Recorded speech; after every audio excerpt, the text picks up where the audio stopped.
Noong mga nakarang araw at linggo, sunod-sunod ang mga balita at pangyayari sa ating bansa patungkol sa lindol. Ito ay sa Visayas, Luzon, at sa Mindanao. Ang tatlong malalaking island nito ay nakaranas ng iba't ibang lindol. Maraming bahay, ari-arian, at buhay ang nawala dahil sa lindol na ito. Marami sa atin ang takot, nangamba sa kanilang buhay at sa buhay ng kanilang mga mahal sa buhay. At noong mga nakarang araw din, marami po ang nagpo-post sa social media patungkol sa isang napakalaking pangyayari na pwedeng mangyari sa Pilipinas, ang the big one. Paano ba mangyari ito? Possible ba ito mangyari sa Pilipinas? At isa pang nagpukaw sa aking mata, marami ang nagko-comment, marami ang nagtatanong, marami ang mga nagpo-post patungkol sa isang malaking bulkan na matatagpuan daw dito sa Pilipinas. Ito ba ay totoo o hindi? Ako po ay nagkaroon ng interest para alamin ang bagay na ito. Tayo pinaghanap ng mga statements, balita, patungkol po sa nababalitang pinakamalaking bulkan daw na matatagpuan sa Pilipinas. At akin po itong nakita sa isang news channel, sa GMA News Channel. Sa isang interview kay PVOX Director Renato Solidum, isa po siyang PVOX Director.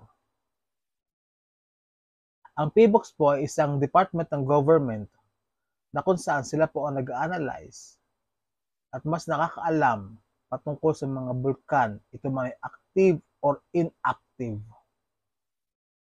According po kay Mr. Renato Solidum, yes, mayroon po sa Pilipinas matatagpuan ang pinakamalaking bulkan sa buong mundo.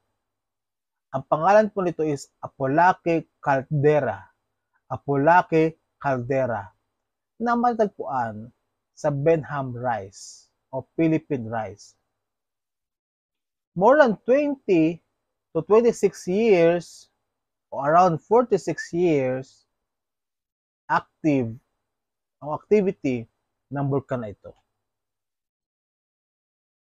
Paano ba ito nalaman at nakita? Ito po ay natuklasan ng isang expert marine, si Jenny Ann Barreto, kasama ang kanyang team, kasama po ni Barreto at ang dalawa pang scientist ang nakadiscover ng Apolake Caldera in Benham Rise. So totoo, ang mga balita na nasa Pilipinas nga ang pinakamalaking bulkan sa buong mundo.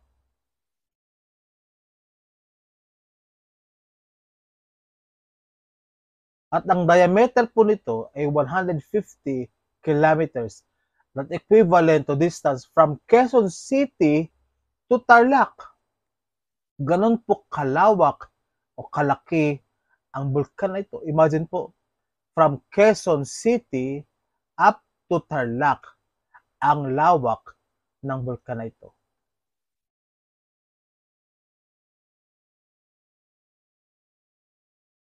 Tayo ba dapat ay mangamba, magpanik?